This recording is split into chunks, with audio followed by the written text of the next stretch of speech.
guys, may magandang balita about sa Pi Network.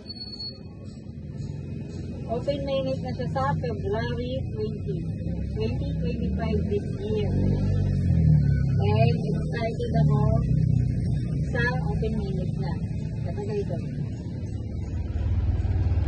Ayan, nasa mismong app niya. Launching Open Network February 2025.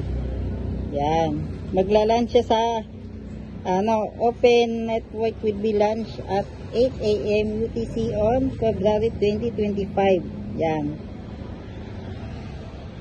Sa mga pioneer dyan, ito na ang inaantay natin. Open mainnet na siya. And keep mining. Bye!